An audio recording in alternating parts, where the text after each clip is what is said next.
today we'll be doing the integral from 0 to 1 of the sine of the natural log of x divided by the natural log of x dx. And to start, we will rewrite this integral as the integral from 0 to 1 of the sine of y ln x over ln x from y equals 0 to y equals 1 dx, which is equal to the integral from 0 to 1 and the integral from 0 to 1 over ln x, the partial derivative with respect to y of the sine of y ln x dy dx. So is equal to the integral from 0 to 1 and integral from 0 to 1 of 1 over ln x cosine y ln x times the partial derivative with respect to y of y ln x dy dx. So we have the integral from 0 to 1, and then the integral from 0 to 1 over the natural log of x cosine of y ln x, and this derivative will be ln x dy dx. But as you can see, the ln x will cancel, and we were left with the integral from 0 to 1, and then the integral from 0 to 1 of the cosine of y ln x dy dx. So we just got done showing that our integral is the double integral of the integral from 0 to 1 of the cosine of y ln x dy dx. And from here, I will exchange the order of integration. So is equal to the integral from 0 to 1, and then the integral from 0 to 1 of the cosine of y ln x dx dy. And I'll make a substitution. I'll let z equal y ln x, which means that z over y equals ln x, which also means that e to the z over y is equal to x. And this means that dx equals 1 over y e to the z over y dz, and that the bounds z sub 1 will be minus infinity and z sub 2 will be 0. So you have z is from minus infinity to 0. So you have the integral from 0 to 1, and then the integral from negative infinity to 0 of the cosine of z, and dx will be 1 over y e to the z over y power dz dy, which is equal to 1 over y, the integral from 0 to 1, and the integral from negative infinity to 0 of the cosine of z e to the z over y dz dy. And from here we will recall that the real part of e to the I z is equal to the cosine of z.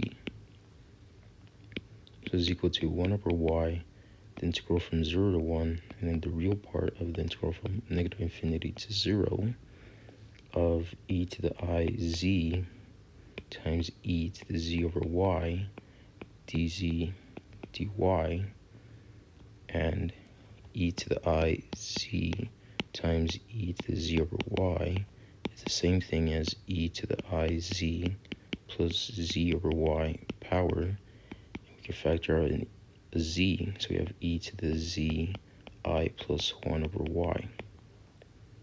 So this is 1 over y, integral from 0 to 1, the real part of the integral from negative infinity to 0 of e to the z I plus 1 over y dz dy, which is 1 over y, the integral from 0 to 1, the real part of 1 over I plus 1 over y, and then e to the z I plus 1 over y, where z approaches negative infinity and z equals 0.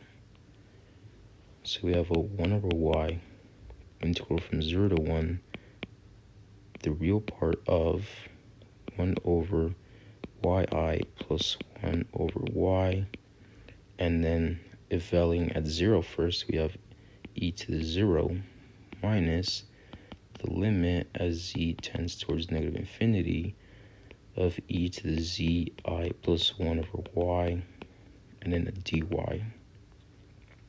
So as z tends towards negative infinity, this would clearly go to 0, and e to 0 is a 1.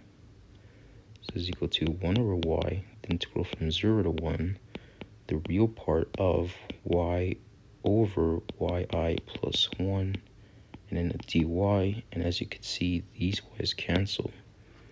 So left with the integral from 0 to 1 of the real part of 1 over yi plus 1 dy, and then from here we will multiply both sides by the complex conjugate.